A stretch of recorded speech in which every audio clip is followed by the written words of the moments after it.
அமிர்தகுமார், மாநில தலைவர், தமிழ்நாடு அரசு அலுவலர் ஒன்றியம். 105 ஆண்டுகால பாரம்பரியமிக்க தமிழ்நாடு அரசு ஒன்றியத்தின் பிரதான இணைப்பு சங்கங்களில் ஒன்றாக தமிழ்நாடு அரசு பொது நூலகத்தை அலுவலர் ஒன்றியத்தின் சார்பில் ஒற்றை கோரிக்கையை வலியுறுத்தி இன்று மாநிலம் தழுவிய ஒரு நாள் கவன ஈர்ப்பு கோரிக்கை உண்ணாவிரத போராட்டமானது நடைபெற்றுக் கொண்டிருக்கிறது. இந்த உண்ணாவிரத போராட்டத்தில் ஒற்றை கோரிக்கையாக இருந்தாலும் தமிழ்நாட்டுக்கு அரசு அலுவலக ஆசிரியர்களுக்கெல்லாம் ஏராளமான கோரிக்கை நிலுவையில் இருப்பது என்பது யதார்த்தம்.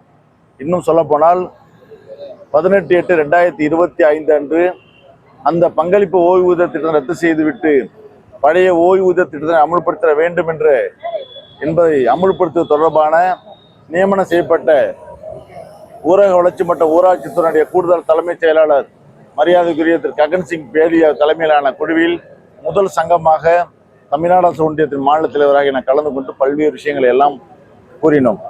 முழுமையாக நீங்கள் பங்களிப்பு ஓய்வூதியத்தை ரத்து செய்துவிட்டு பழைய ஓய்வூதிய திட்டத்தை அமுல்படுத்த வேண்டும் என்ற கோரிக்கையை வலியுறுத்துவதோடு உடனடியாக அறிக்கையை அரசுக்கு நீங்கள் சமர்ப்பிக்க வேண்டும் என்று கூறியிருந்தோம். ஆனால் அதனுடைய அறிக்கை இடைக்காலமாகத்தான் வழங்கப்பட்டிருக்கிறது. முழுமையாக அறிக்கையானது வழங்கப்படவில்லை. ஆகவே இந்த அறிக்கையை முழுமையாக பெற்று அரசு இந்த பங்களிப்பு ஓய்வு திட்டத்தை முழுமையாக ரத்து செய்துவிடும் என்று நாங்கள் எதிர்பார்க்கின்றோம். இதை விரைவில் செய்ய வேண்டும் என்று நாங்கள் கோரிக்கையாக மீண்டும் தெரிவித்து இருக்கின்றோம். அதே போல 1/1/2016 முதல் 30/9/2017 வரை ஏறக்குறைய 21 மாதம் இந்த 7வது ஊதிய குழுவினுடைய நிலுவை 21 மாதம் நிலுவையாகவே இருக்கிறது. இதை போன்ற ஏராளமான கோரிக்கைகள் பொது கோரிக்கையில் நிலுவையில் இருந்தாலும் கூட இவர்கள் ஒற்றை கோரிக்கையில் வலியுறுத்தி தான் இந்த போராட்டம் நடத்துகிறார்கள்.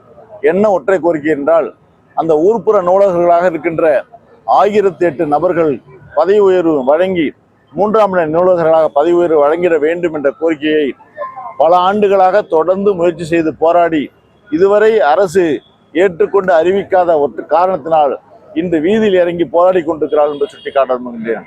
ஏனெனில் ஏற்கனவே 2018 இதே போல இதே இடத்தில் ஒரு உண்ணாவிரத போராட்டத்தை நடத்தினார்கள். அதுபோல் 2023 போராட்ட அறிவிப்புகளை செய்தார்கள். அப்போது கூட அரசு 554 நபர்களுக்கு ஏற்கனவே 550 நபர்களுக்கு பதவி உயர்வு வழங்கினாலும் கூட 445 சொச்ச நபர்களுக்கு அரசு உடனடியாக பதவி உயர்வு வழங்குவதாக அறிவிப்பு செய்தார்கள். ஆனால் முழுமையாக அனைத்து இடங்களையும் பதவி உயர்வு வழங்கி 3ஆம் நிலை நூலகர்களாக பதவி உயர்வு வழங்கியிருந்தால் இந்த பிரச்சனையே இருந்திருக்காது. இன்னும் சொல்லப்போனால் அந்த 445 நபர்கள் பதவி உயர்வு வழங்கிய பிறகு 1046 நபர்கள் ஊர்ப்புற நூலகர்களுக்கு பதவி உயர்வு வழங்காமல் இருந்தது. அவர்களில் பலர் ஓய்வு பெற்று விட்டார்கள், பலர் இறந்து போய்விட்டார்கள். இப்போது எண்ணிக்கையானது குறைந்து 1008 நபர்கள் பதவி உயர்வு வழங்கப்படாமல் இருக்கிறார். அவர்கள் பெற்று வருகின்ற ஊதியமானது மிக மிக குறைவான ஊதியம்.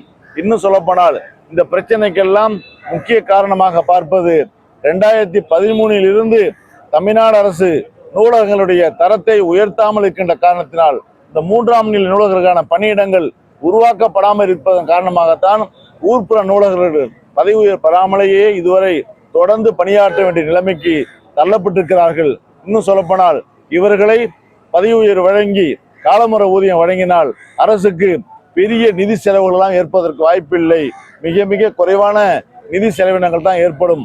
ஆகவே இந்த 1008 நபர்களையும் நபர்களாக பார்க்காமல் அவர்களுடைய பதவி உயர்வு என்று நினைக்காமல் இந்த 1008 குடும்பங்களை காப்பாற்ற வேண்டிய பொறுப்புக்கு அரசுக்கு இருக்கிறது. என்ன காரணம் எனில் மிகவும் குறைவான ஊதியத்தை பெற்று வருகின்ற இவர்கள் வாழ்க்கை தரத்தை வாழ்வாதாரத்தை உயர்த்த வேண்டும் என்ற காரணத்துக்காக வீதியில் இறங்கி போராட்ட நிலைமைக்கு தள்ளப்பட்டிருக்கிறார்கள்.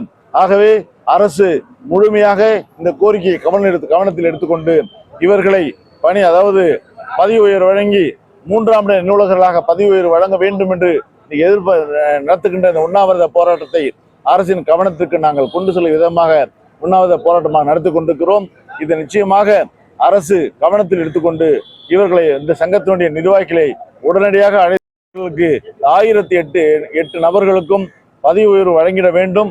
அவர்களுக்கு அந்த ஊதியத்தை நிர்ணயம் செய்யப்பட வேண்டும் என்ற இந்த ஒற்றை கோரிக்கையை அரசு நிச்சயம் செய்து கொடுக்கும் என்று எதிர்பார்க்கிறோம்.